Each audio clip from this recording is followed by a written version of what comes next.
Que bom que você está com a gente nessa oportunidade que nós temos de adorar ao Senhor juntos. Queria te convidar a buscar ao Senhor e a declarar diante dele a sua fé naquele que pode todas as coisas. Chama a sua família, chama os amigos. Vamos buscar ao Senhor com alegria e declarar a Ele a nossa adoração. Aleluia. Declare assim, querido. Cada vez que a minha fé é provada, tu me dás a chance de crescer um pouco mais.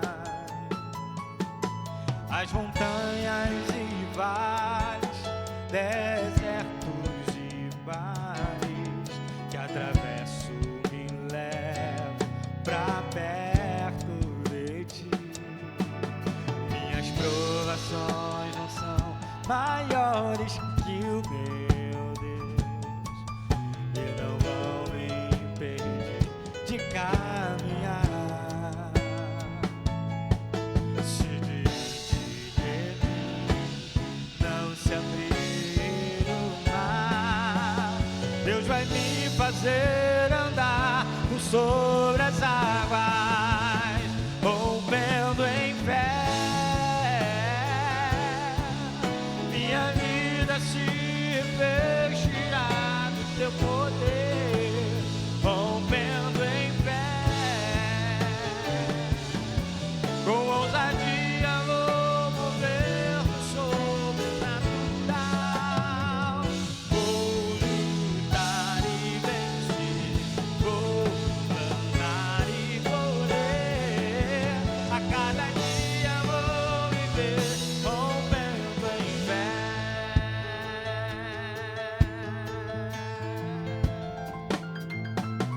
Cada vez que a minha fé é provada,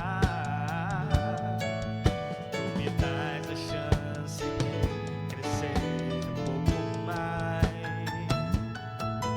As montanhas e vales, desertos e mares que atravesso me levam pra perto de ti. Minhas provações não são maiores que o meu Deus e não vão me impedir de caminhar. Se diante de mim não se abrir o mar, Deus vai me fazer andar por sobre as águas, rompendo em fé. Minha vida se vestirá do teu poder, rompendo em fé. Com ousadia vou mover o sobrenatural. Vou lutar e vencer, vou plantar e colher. A cada dia vou viver rompendo em fé, rompendo em fé. Minha vida se revestirá do teu poder, rompendo em fé. Com ousadia vou ver o sobrenatural. Vou lutar e vencer, vou plantar e colher. A cada dia vou viver rompendo em fé. A cada dia vou viver rompendo em fé. A cada dia vou viver rompendo em fé. Oh,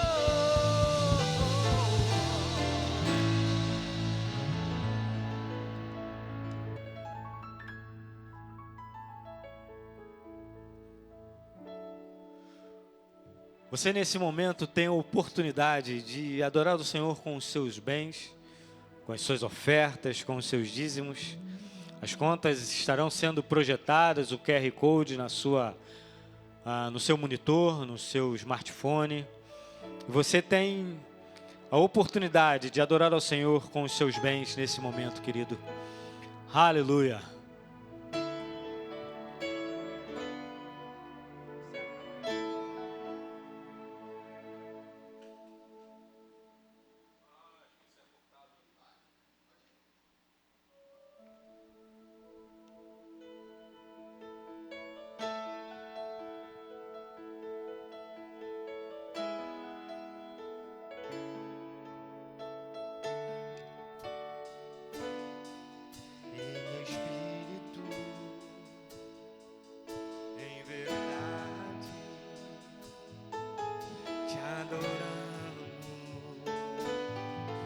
Te adoramos em espírito,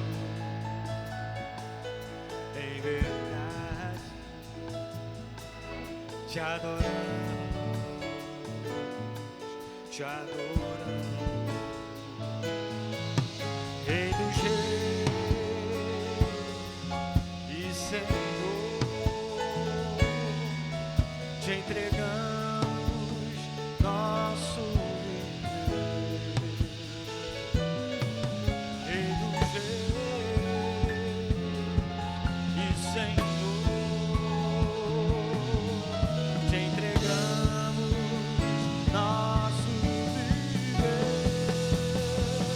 pra te adorar, ó Rei dos Reis, porque eu nasci, ó Rei Jesus. Meu prazer é te louvar, meu prazer é estar nos atos do Senhor. Meu prazer é viver na casa de Deus, onde flui o amor.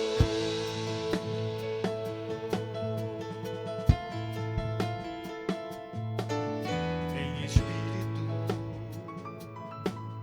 em verdade, te adoramos, te adoramos. Em espírito, em verdade, te adoramos, te adoramos. Rei dos Reis e Senhor, te entregamos nosso viver, Rei dos Reis e Senhor. Te entregamos nosso viver pra te adorar, ó Rei dos Reis, porque eu nasci, ó Rei Jesus. Meu prazer é te louvar, meu prazer é estar nos atos do Senhor. Meu prazer é viver na casa de Deus, onde flui o amor. Pra te adorar, ó Rei dos Reis, porque eu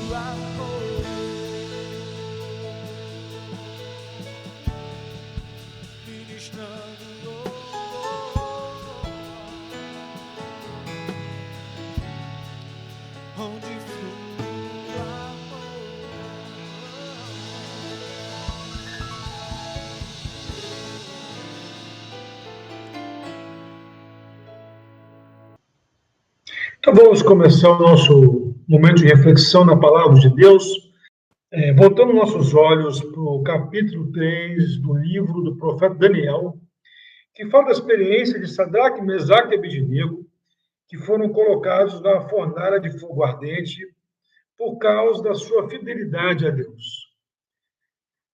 Veja que, porque eles eram muito íntimos de Deus, porque eles amavam profundamente a Deus, é que incorreu ou ocorreu com eles aquilo que seria um sofrimento intenso, inimaginável, que era ser queimado em uma fornalha que já diz que, pelo nome, que tem um fogo ardente, mas que essa fornalha, então, ela já foi aquecida, segundo o texto bíblico, 7 vezes mais a partir da ordem do rei Nabucodonosor.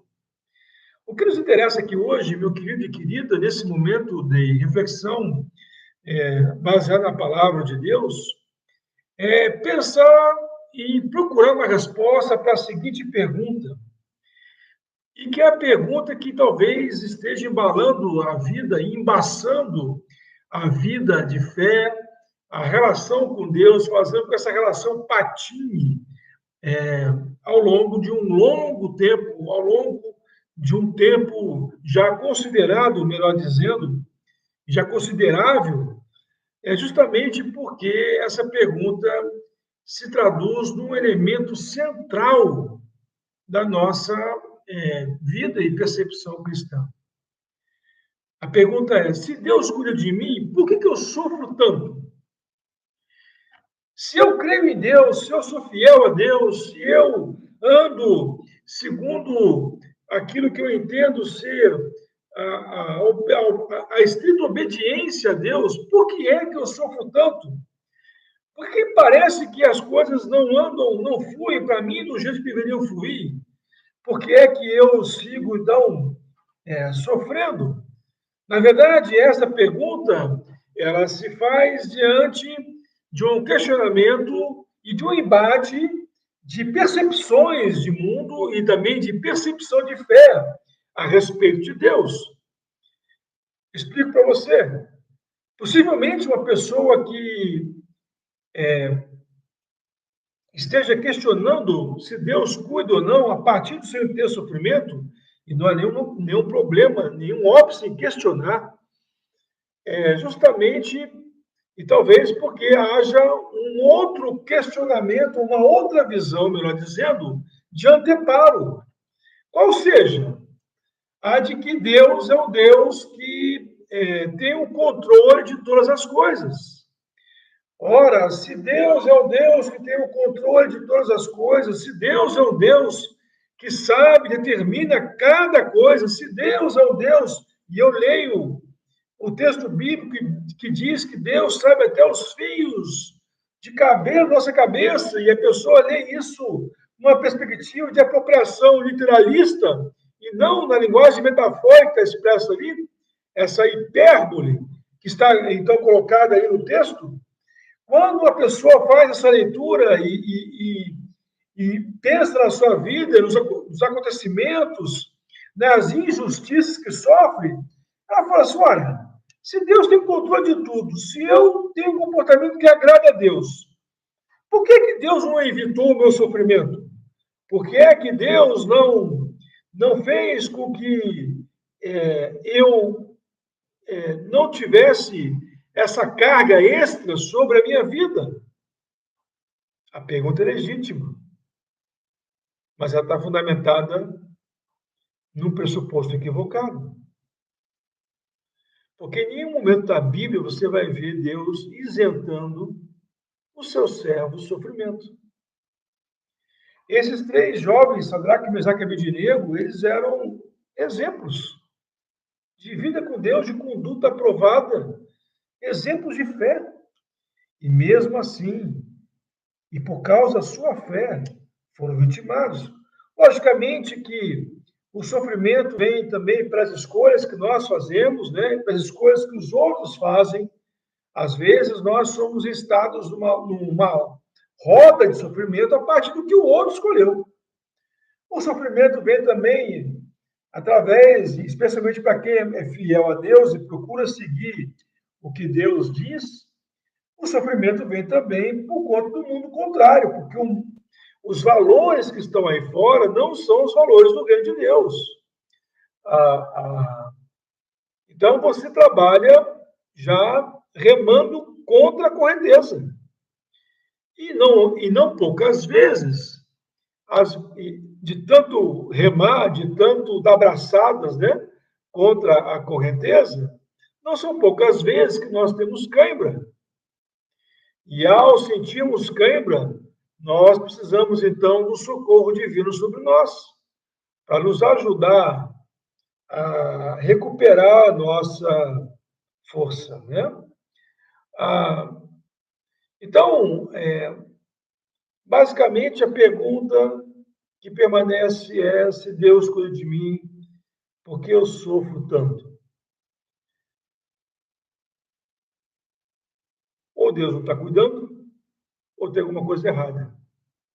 Então, nós já vimos um pressuposto equivocado no nosso entendimento, essa ideia de que estar com Deus e ter uma vida aprovada por Deus, uma vida de fidelidade a Deus, automaticamente concederia a você, a mim e a todos aqueles que assim se comportassem ou quisessem se comportar desse jeito, concederia uma isenção contra o sofrimento. Mas é verdade também que, às vezes, as pessoas têm dificuldade de perceber o cuidado de Deus em meio ao sofrimento. E isso por alguns motivos também. Às vezes a dor é tão intensa, que ela praticamente cega a gente. Ou faz a gente chorar compulsivamente. E aí, nesse momento, a gente perde a visão daquilo que está à nossa volta, daquilo que está à nossa frente. Eu lembro aqui da história de Agar com Ismael, lá em Gênesis 21. A certeza dela, de Agar, de que eles morreriam e de que ela veria Ismael morrer primeiro, era tão grande no coração de Agar que ela coloca ele a uma distância dela e fica olhando ele chorando lá, choramingando, a alguma certa distância, para observar ele morrer, e depois ela morreria também, segundo o entendimento dela. Porque já não tinha mais provisão de comida e também já não tinha mais água. Mas perto dela, é isso que o anjo faz. O anjo aparece e fala: enxugue os seus olhos, pare de chorar. Tem uma fonte aqui, ó. Então, perto dela tinha uma fonte de águas, ela não percebeu. Por quê? Porque essa dor, e aí ele estava tendo uma antecipação já, né? Eu estava sofrendo antes. Essa dor, que era a dor da perda do seu filho, era tão grande, mas tão gigantesca, tão insuportável para ela, que Agar, ela simplesmente não consegue mais perceber o cuidado de Deus. Tem que vir um anjo falar com ela: olha, Agar, você está num local que, assim, na cartografia divina, esse é o local para você estar, tem uma fonte aí, beba água, recupere a sua força, dê água para o seu filho, encha o cântaro de água e vamos embora, enche aí esse cantil de água e vamos, segue a vida, vamos embora. Então, às vezes a dor é muito intensa, nós temos que tomar cuidado, porque a dor pode tirar da gente a possibilidade de nós, então, vermos o cuidado de Deus. E também tomar cuidado para que essa dor não crie em nós a condição para uma autocomiseração, uma autopiedade. É aquele negócio de ficar curtindo a dor, né?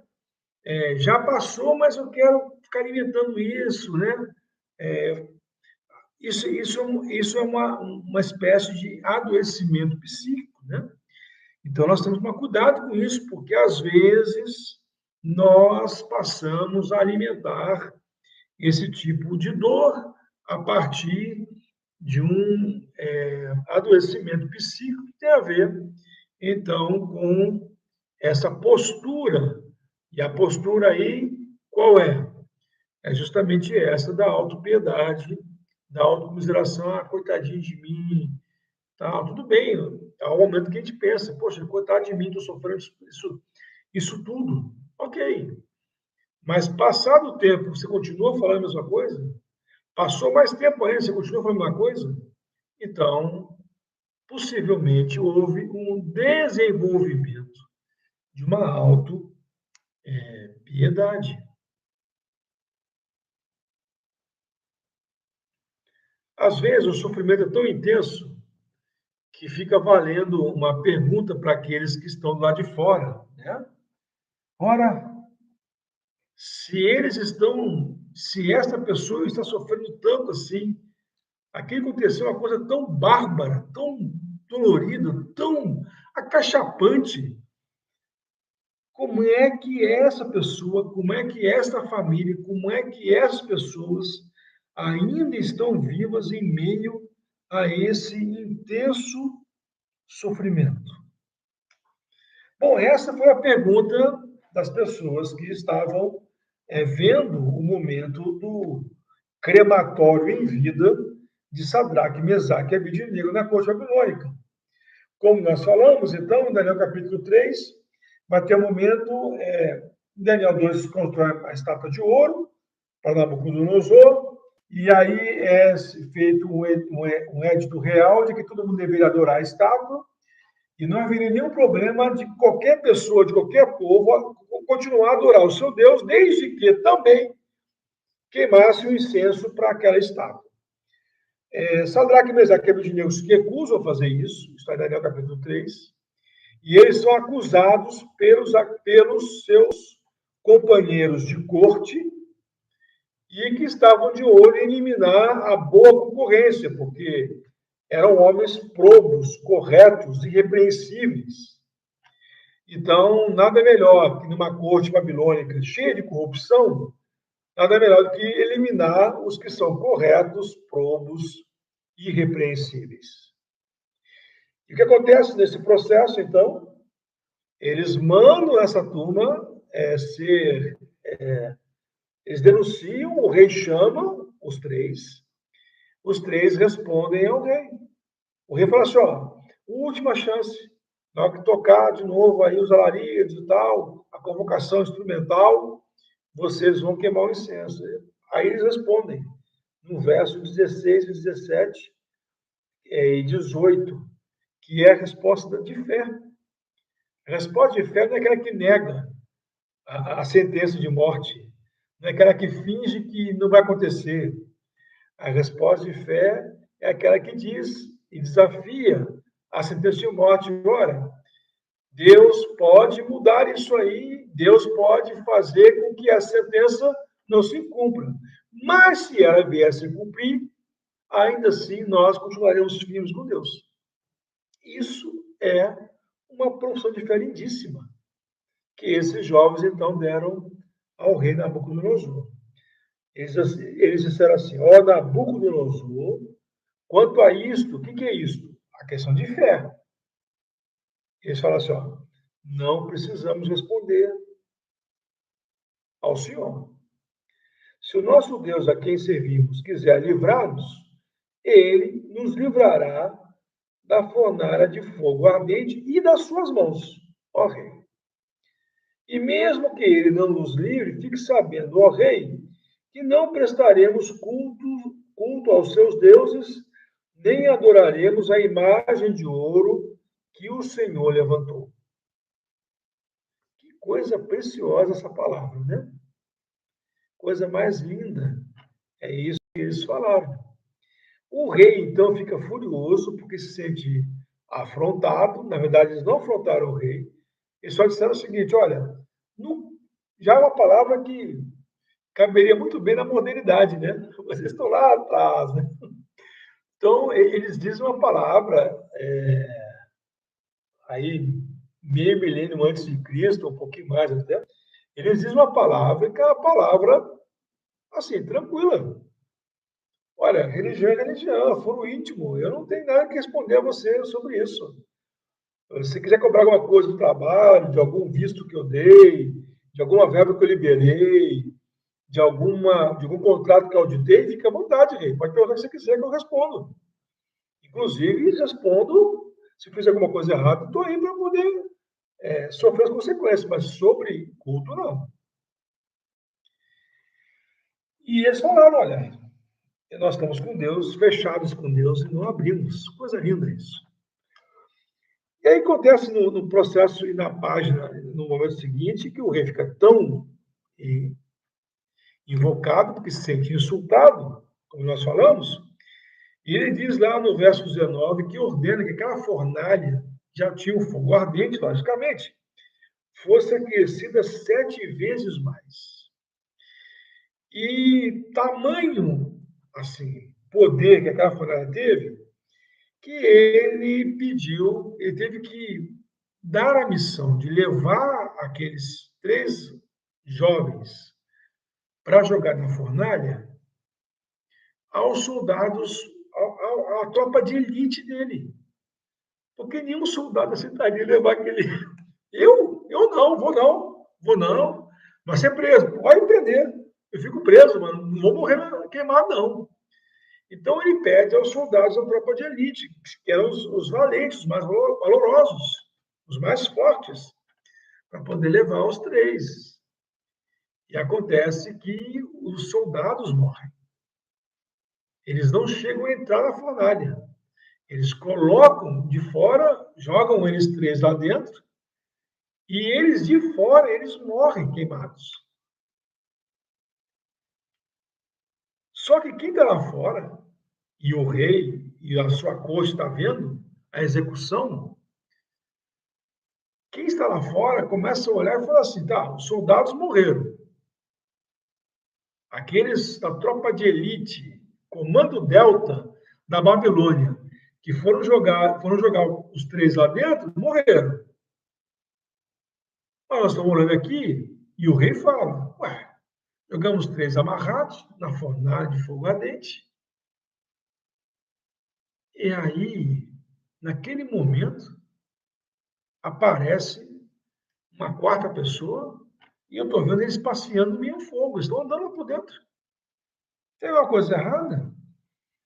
É justamente isso, gente. Quando nós estamos no meio do nosso sofrimento, quando a fornalha da perda, que foi acesa e aquecida 7 vezes mais por uma perda irreparável, abrupta, quando essa fornalha foi acesa pela perda de um emprego, pela crise financeira, pela crise conjugal, pela traição de algum amigo, quando essa fornalha foi acesa e aquecida 7 vezes mais, e as pessoas sabem disso e olham para a gente lá dentro da fornalha, elas se perguntam como é que eles ainda estão vivos em meio a esse intenso sofrimento. Porque os nossos melhores, o nosso comando Delta, os mais fortes não resistiram nem à porta. Como é que eles conseguem estar lá dentro? E aí a resposta, meu querido e querida, sempre é Deus. Então, há algumas grandes lições de Deus para nós. E talvez a principal delas seja a noção de que a presença de Deus dá força para a gente aguentar até mesmo o inferno em nossa vida, em vida aqui. Essa figura fornalha 7 vezes mais, nada mais é do que uma figura infernal. Aqueles homens, por causa de uma vida com Deus, foram colocados no inferno desse mundo. Estavam passando um sofrimento intenso e eram para experimentar um sofrimento intenso num simulacro de um inferno. Só que Deus não deixa, porque não criou o inferno para isso, Deus não deixa, criou o inferno para os diabos e seus demônios, segundo palavras de Jesus, Deus não deixa os seus servos no inferno, ou serem queimados pelo fogo do inferno. Nenhum fogo do inferno, nenhum fogo infernal vai queimar um servo de Deus. É isso que está acontecendo no texto. Eles saem depois, o rei manda eles saírem, e quando eles saem, eles estavam bem, para surpresa geral, para espanto de todos e de todas. Então, note bem, meu querido, nós temos um Deus que faz questão de estar na fornalha do nosso maior e mais intenso sofrimento. Isso aí não é uma questão de menor importância, isso é a questão central da fé cristã. Porque as demais pessoas religiosas, tradições religiosas, normalmente colocam a experiência de sofrimento intenso como um sofrimento pessoal, e você tem que passar por esse vale sozinho, e suportar e superar tudo isso sozinho. Mas a fé cristã diz para nós que Deus está conosco nos momentos alegres, as festas. Mas Deus também faz questão de entrar na fornalha na qual nos jogaram. Se a vida preparou uma fornalha para você, guarde bem isso, meu querido e minha querida, Deus vai estar lá dentro com você. Deus podia falar assim, eu não vou entrar nessa fornalha nada, não. Deixa você ir lá sozinho. Mas ele falou, eu vou entrar na fornalha com você. Então Deus, o nosso Deus, aquele que nos ama, perdão, ele tem a disposição de entrar na fornalha com cada um de nós. E ele entrou na fornalha com Sadraque, Mesaque e Abidnego. Segunda, então veja, só antes de falar da segunda grande lição, os fortes da Babilônia não resistiram à proximidade do intenso sofrimento. E aqueles fracos jovens judeus nada sofreram no intenso sofrimento, porque Deus estava com eles naquela fornalha. Não quer dizer que as fornalhas que nós vamos encontrar na vida e que a vida vai nos apresentar, naquelas em que alguns vão nos jogar, não quer dizer que essas fornalhas não queimem e não tragam algum tipo de lesionamento para nós. Mas quer dizer que Deus vai estar conosco o tempo todo. A segunda grande lição é que perceba bem, nós estamos falando das presas da fornalha. Então o Deus que cuida não é o Deus que isenta o sofrimento? Não. Deus não livrou eles da fornalha. E eles continuaram resolutos nesse caminho para continuar, permanecerem, melhor dizendo, fiéis a Deus, apesar da sentença de morte que estava sobre eles. Então, pode ser que em algum momento a vida nos jogue dentro da fornalha. Mas lembre-se, nós temos um Deus que faz questão de estar lá conosco. Pode ser que em algum momento a gente mesmo caminhe para a fornalha. Mas lembre-se, Deus seguirá conosco.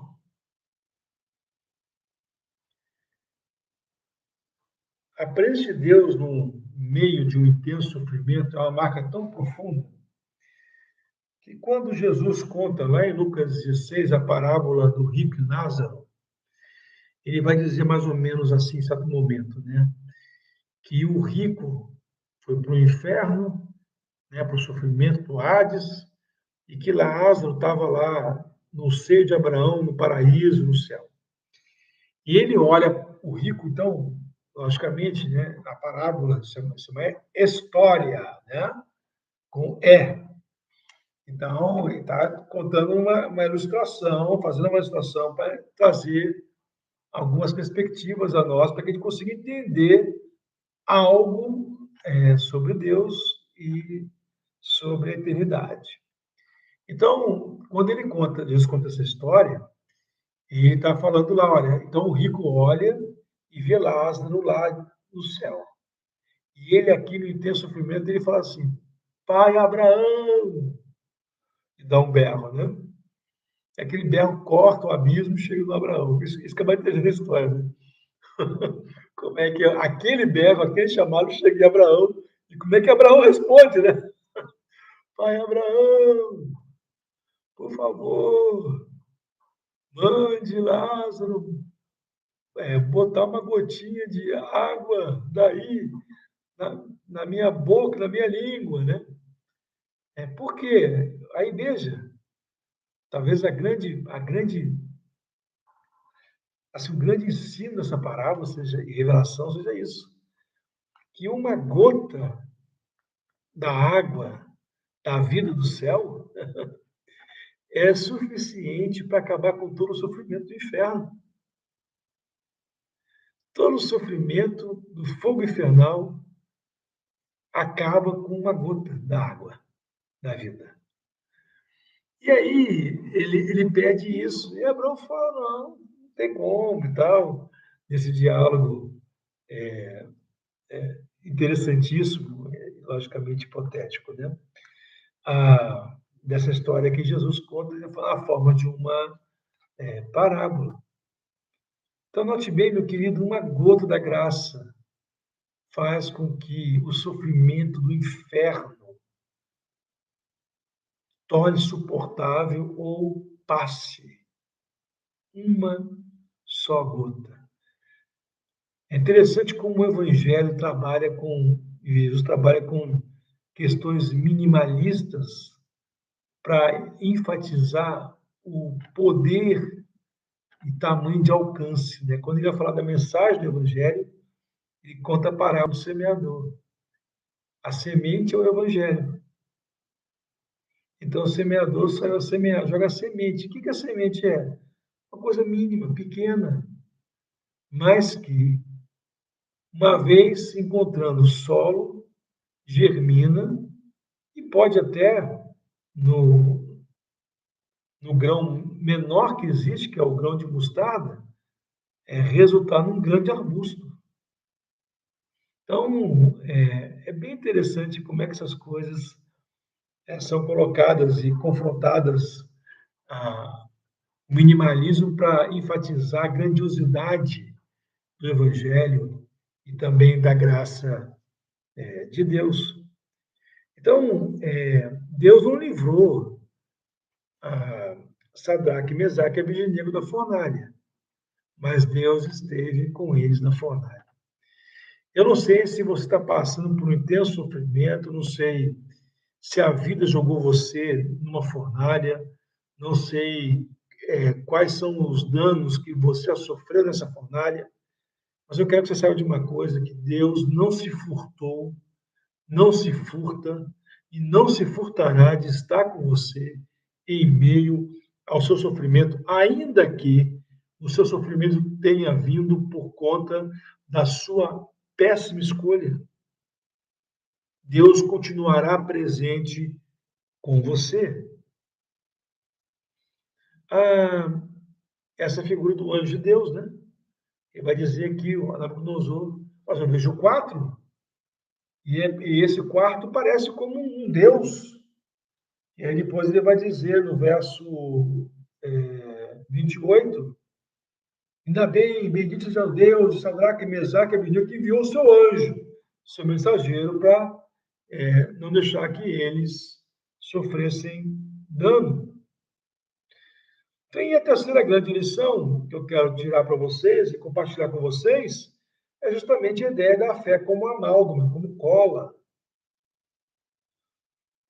Então, meu querido, A fé cristã não é um atestado, um green card contra o sofrimento. A fé cristã não é um cartão, um bypass que você ganha para poder saltar lá na frente em vantagem em relação aos outros na vida profissional e seja qual outra dimensão que você queira pensar. A fé cristã e a vida cristã tem a ver com essa aproximação cada vez maior entre você e Deus. A tal ponto que chega no momento em que essa aproximação se torne tão visceral e forte que vire um amálgama, assim, uma coisa que não consegue desvencilhar. Você pode fazer força para os lados e não sai. Pode haver pressão puxando para um lado, pressão puxando para o outro, mas não sai. Porque você e Deus se tornaram colados um no outro. É essa figura que está lá em 1 Samuel, capítulo 30, verso 6. Quando Davi volta com seus homens no seu dia de trabalho, Davi era um guerreiro, ele volta com seus homens no dia de trabalho, vai para Ziclag, que era uma cidade, vila, onde ele morava com seus homens, e quando ele chega com seus homens, a cidade tinha sido atacada, acho que por amalequitas, se não estou enganado. Depois você pode ler e conferir, 1 Samuel 30, versos 1 a 6. Aliás, leia 1 Samuel 30, o capítulo inteiro. E estava queimado, eles viram que os bens foram saqueados, que as famílias foram levadas, mas as casas tinham sido queimadas. E aí, então, eles choram, né? Porque perderam tudo. Eles choram. E Davi chora também. Só que Davi, no verso 6, fala que ele se fortaleceu no Senhor. A ideia ali, no hebraico, a ideia mais próxima de fortalecer é a ideia assim, de que ele se agarrou em Deus. Se agarrou de um jeito. Imagina se eu pegasse minhas mãos agora, pra você ter uma ideia da força da expressão, e eu passasse super bonder nos dedos assim, e fizesse isso aqui, segurasse por 10 segundos. Qual seria o resultado disso? Você e eu sabemos, né? Eu ficaria o resto da vida só falando assim, né?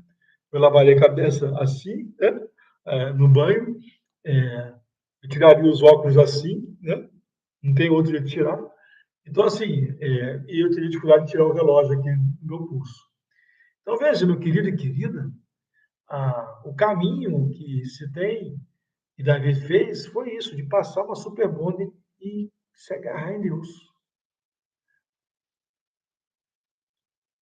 Eu acho que isso aqui manteve a sanidade dele, porque os homens estavam amargurados, choraram e começaram assim: quem que é o culpado? O culpado é Davi. Vou matar ele. Os caras perderam a razão. Porque a dor pode fazer com que a gente perca a razão.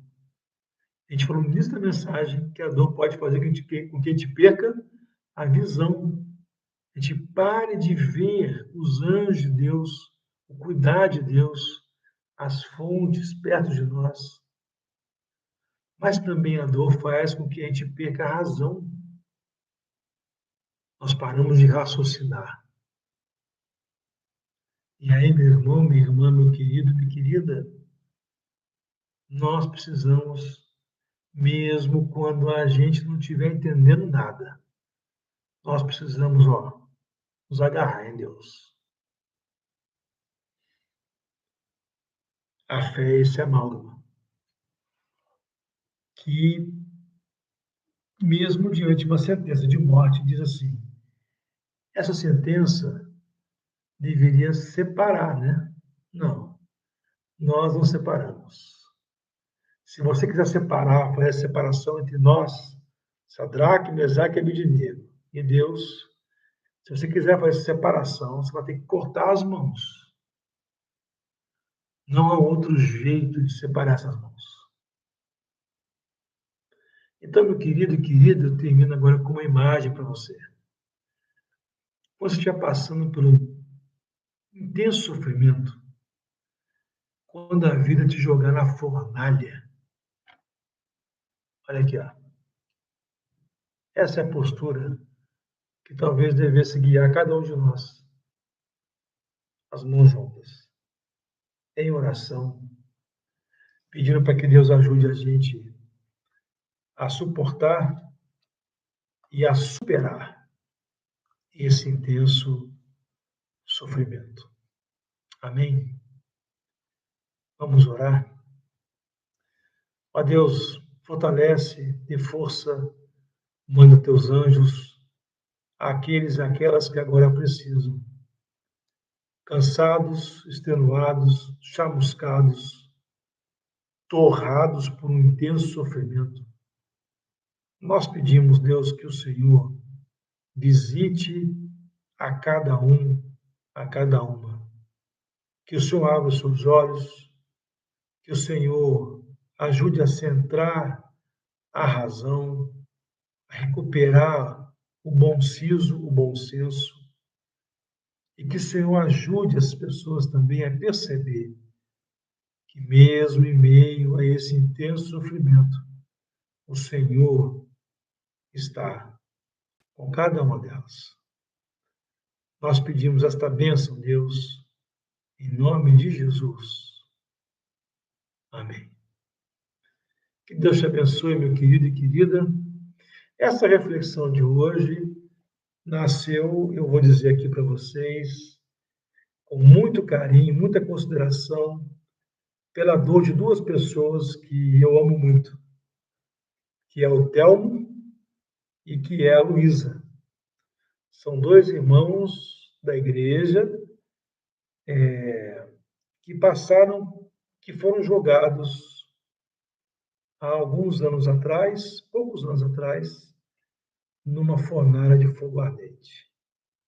O Telmo perdeu sua filha caçula por uma enfermidade e a Luísa perdeu seu esposo, que era meu melhor amigo. Então, essa mensagem nasce desta dor que eu também sinto, né, e senti, mas logicamente que não na intensidade deles. E do restante da família, né? No caso da Luísa, do Emanu, da Sofia, né? E no caso, que são as filhas do falecido e saudoso Adriano, e no caso, o Telmo, especialmente da Sofia, né? Que perdeu sua irmã. Então, e a Salete, que perdeu sua filha, que é a ex-esposa do Telmo, né? Então, assim, mas eu faço com muito carinho essa reflexão a partir da dor do Telmo e da Luísa, com muito respeito e consideração, e sempre pedindo a Deus para que Deus ajude-os a superar tamanha fornalha. Eu não sei quantos de nós aguentaríamos uma fornalha deste tamanho, deste calibre. Porque até mesmo os mais fortes da Babilônia não aguentaram o que aconteceu com Sadraque, Mesaque e Abednego. Então, que Deus ajude a todos, a todas, e que Deus continue a fortalecer, especialmente ao Telmo e à Luísa, tá bom? Um grande abraço para vocês. Lembre-se, né? A igreja tem culto de estudo bíblico na quarta-feira, às 20 horas. Nós fazemos aqui pelo chat, no canal do YouTube. A gente abre o canal, aí tem o estudo, o chat fica aberto para perguntas, comentários, pedir oração, a gente ora junto. No domingo de manhã nós temos às 10h10 a escola dominical, às 11 o culto. Domingo à noite, 18h30, sobe o culto gravado da noite, como esse daqui. Então, é um privilégio sempre ter cada um de vocês aí conosco, tá bom? Paz e bem.